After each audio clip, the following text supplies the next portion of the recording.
अस्सलाम वालेकुम। आज हम बात करेंगे one of the best phase of DHA phase 12 EME की। तो डीएचए का जैसे आपको पता है लाहौर में 13 फेजेस हैं और डीएचए फेज 12 जो है वो एक काफ़ी प्राइम फेज कंसिडर होता है और रेट्स भी जो है उससे काफ़ी तेज़ी से ऊपर भी गए हैं और एक अच्छी इस टाइम पे मैच्योर पोजीशन के ऊपर मौजूद हैं। तो आज हम डिस्कस करेंगे यहाँ पे प्रोडक्ट कैटेगरीज क्या हैं, यहाँ पे रेट्स क्या चल रहे हैं और फ्यूचर में यहाँ पे इन्वेस्टमेंट करना बेहतर है या स्ट्रेटजी जो है बिल्कुल मैच्योर हो चुकी है। तो अगर मैं डीएचए ईएमई की लोकेशन की बात करूँ तो डीएचए ईएमई की लोकेशन बहुत प्राइम है।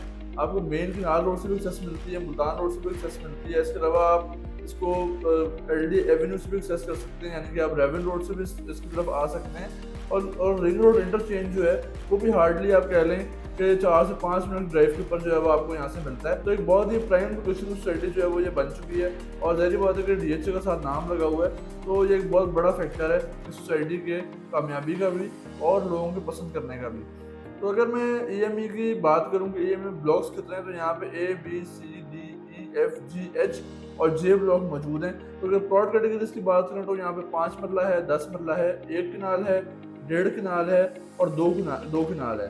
तो अगर मैं आपको बताना चलूँगा इस सोसाइटी में आपको तमाम तरह अमेनिटीज़ मिलती हैं, तमाम तरह फैसिलिटीज़ मिलती हैं, बिजली, पानी, गैस, इसके अलावा तमाम तरह के बैंक्स मिलते हैं, आपको स्कूल्स मिलते हैं। तो एक सोसाइटी के लिहाज से कंप्लीट फैसिलिटीज़ और कंप्लीट अमेनिटीज़ यहाँ पे मौजूद हैं, यानी कि जो बंदा भी यहाँ पर रहता है उसको किसी भी फैसिलिटी या अमेनिटी के लिए सोसाइटी से बाहर जाने की ज़रूरत नहीं है। उसको तमाम तरह चीज़ें जो है वो सोसाइटी के अंदर ही दस्तियाब हैं और मौजूद हैं। तो ये कुछ मैंने आपको फैसिलिटीज़ और अमेनिटीज़ से बताया। अब मैं आपको बताता हूँ यहाँ पे प्लॉट के रेट्स वगैरह क्या चल रहे हैं आजकल। अगर हम 5 मरले का प्लॉट लेते हैं जो कि बहुत कम है, अवेलेबिलिटी अब नहीं रह गई, यहाँ पे ऑलमोस्ट फिल हो चुके हैं, तो बहुत कम ही यहाँ पे प्लॉट देखने में मिलता है 5 मरले का। तो 5 मरले के प्लॉट की अगर बात करें तो 5 मरले का प्लॉट हमें मिलता है 140 से लेके 170 की ब्रैकेट में। 10 मरले प्लॉट की बात करें तो 10 मरले का प्लॉट हमें मिलता है तकरीबन 2.5 करोड़ से लेके 3.5 करोड़ की ब्रैकेट में। 1 कनाल का प्लॉट जो है यहाँ पे मिलता है हमें 4 करोड़ से लेके 6.5 करोड़ की ब्रैकेट में। 1.5 कनाल के प्लॉट की बात करें तो वो हमें मिलता है 7 करोड़ से लेके 8 करोड़ की ब्रैकेट में। और 2 कनाल के प्लॉट की बात करें तो वो हमें मिलता है 11 करोड़ से लेके 18 करोड़ की ब्रैकेट में। उसका रीजन ये है कि डिपेंडिंग ऑन लोकेशन है, अगर मेन रोड का 2 कनाल होगा या फिजिकल पार्क होगा तो जाहिर बात है कि उसका रेट फिर मैक्सिमम अपने जो है वो रेंज की तरफ होगा। तो ये कुछ रेट्स की बात हो गई।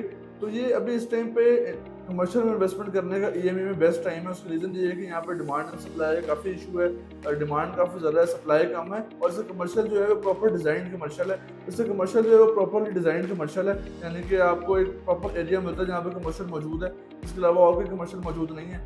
तो ये काफ़ी अच्छी ऑप्शन हो सकती है फ्यूचर के लिए, क्योंकि रेट भी थोड़ा मुनासिब है इससे अगर बाकी सोसाइटी से कंपेयर करें आप। और इस टाइम पे इसमें डिमांड काफ़ी ज़्यादा है, सप्लाई कम है। तो अगर आप इस रेट के ऊपर यहाँ पे प्लॉट लेते हैं कमर्शियल तो आपको जो है वो एक अच्छी ऑप्शन फ्यूचर के लिए मिल सकती है, इसमें आप अच्छा गेन कर सकते हो। ये एक ओवरव्यू था डीएचए फेज 12 ईएमई के बारे में। अगर आप क्वेश्चन या क्वेरी हो तो आप मुझसे रब्ता कर सकते हैं। मेरा नाम है उमर फ्रॉम कारड मार्केटिंग।